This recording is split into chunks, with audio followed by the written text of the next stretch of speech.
Hi all, it's me Divyavani. ஒரு weekend நல்லா வயிறு ஃபுல்லாக சாப்பிடணும் ஒரு பிரேக்ஃபாஸ்ட்டு அப்படின்னா இங்கே ஸ்விக்கியில் இது நீங்கள் ஆர்டர் பண்ணலாம். கீ மசாலா தோசா. நான் ஏன் இதை ரொம்ப ஸ்பெஷலாக ரெக்கமெண்ட் பண்ணுறேன் அப்படின்னா எந்த ஒரு இடத்துலையும் கிடைக்காம இந்த இடத்துல பார்த்தீங்கன்னா ஒரு பெரிய மசாலா தோசாவாக கொடுத்துருக்காங்க. இது ரொம்ப ரொம்ப ரொம்ப யம்மியாக இருக்கும்.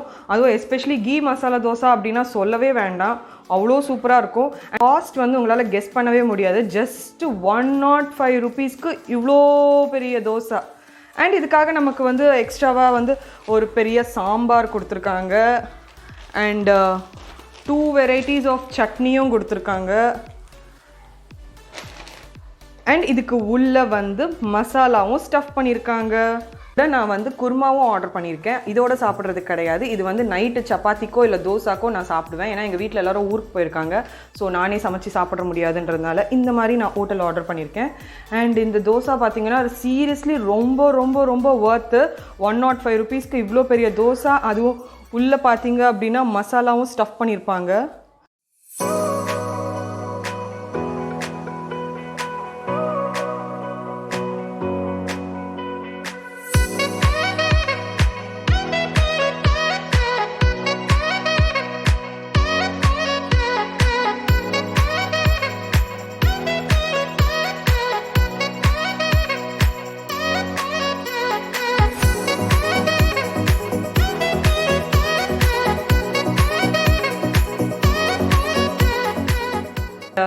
அடுத்து வந்து பார்த்தீங்கன்னா இந்த சாம்பாரோட டேஸ்ட்டும் சொல்லியே ஆகணும், அவ்வளோ சூப்பராக இருக்கும். லைக் கன்ஃபியூசிங்காக இருக்கும், ஐயோ மசாலாவோட சாப்பிடவா இல்லை சாம்பாரோட சாப்பிடவான்ற அளவுக்கு.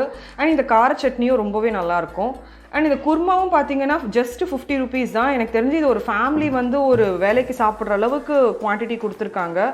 ஒரு வேலைக்கு இதில் சப்பாத்திக்கோ இல்லை தோசைக்கோ நீங்கள் சாப்பிட்லாம். ஸோ வேறு லெவல் டிஃபன். கண்டிப்பாக இதை வந்து நீங்கள் ட்ரை பண்ணுங்கள். இன்கேஸ் உங்களுக்கு ஸ்விக்கியில் சிந்து பவன் கிடச்சிது அப்படின்னா கண்டிப்பாக இது ஒரு வர்த்தான ஒரு மசாலா தோசை ஆர்டர்.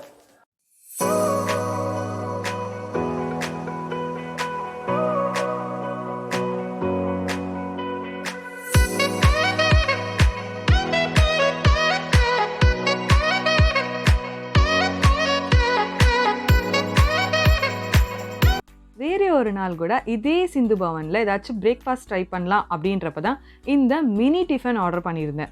இந்த மினி டிஃபனோட காஸ்ட் வந்து 135 rupees.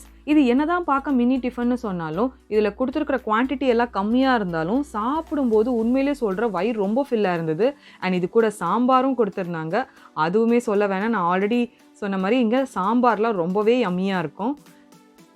இந்த மினி டிஃபனில் என்ன இருக்குன்னு பார்க்க போனால் இந்த பொங்கல் வந்து ரொம்பவே யம்மியாக இருக்கும், சாஃப்டாக. அண்ட் நெக்ஸ்ட் இந்த வடை. அண்ட் என்னோடய ஃபேவரட் வந்து இந்த ஸ்வீட் தான், இந்த பைனாப்பிள் கேசரி ரொம்பவே சூப்பராக இருக்கும். And idli with 3 varieties of chutney. Idli பற்றி சொல்லி ஆகணும், ரொம்ப சாஃப்டாக ஒரு ரவா இட்லியாக இருக்கும்னு நினைக்கிறேன். அண்ட் இந்த தோசை வந்து சாதா தோசை கிடையாது, இது கூட மசாலா தோசாவும் இருக்குது. அண்ட் இது கூட வந்து நான் பைனாப்பிள் ஜூஸ் ஆர்டர் பண்ணியிருந்தேன். இந்த பைனாப்பிள் ஜூஸ் வந்து without ice. So without ice அப்படின்றதுனால இதில் வாட்டர் எதுவும் மிக்ஸ் பண்ணியிருக்க மாட்டாங்க. அண்ட் அன்னைக்கு நைட்டு டின்னருமே நான் இந்த சிந்து பவனில் தான் ஆர்டர் பண்ணியிருந்தேன். ஏன்னா பிரேக்ஃபாஸ்ட் அவ்வளோ சூப்பராக இருந்துச்சு. ஸோ ஒய் நாட் நம்ம டின்னரும் இங்கேயே ஆர்டர் பண்ணிக்கலாம் அப்படின்ட்டு தான். ஸோ நான் ஃபஸ்ட்டு ஆர்டர் பண்ணியிருந்தது என்னோடய ஃபேவரட்டான மல்லி பூ இட்லி. இந்த மல்லி பூ இட்லி வந்து ரொம்பவே சூப்பராக இருக்கும், நல்லா அப்படியே ஃப்ளஃபியாக ரொம்பவே நல்லாயிருக்கும். ஒன்று சாப்பிட்டாலே எனக்கு வந்து வயிறு ஃபில்லிங்காக இருக்கும் அப்படின்றதுனால ஒன்று ஆர்டர் பண்ணியிருந்தேன். அது கூடவே வந்து இந்த மசாலா வடாவும் நான் ஆர்டர் பண்ணியிருந்தேன். அடுத்து இது கூடவே நான் வந்து தோசாவும் ஆர்டர் பண்ணியிருந்தேன். இந்த தோசை வந்து சாதா தோசை தான், ஆனால் அவங்களோட மெனுவில் வந்து இது ஸ்பெஷல் தோசை அப்படின்னு சொல்லியிருப்பாங்க.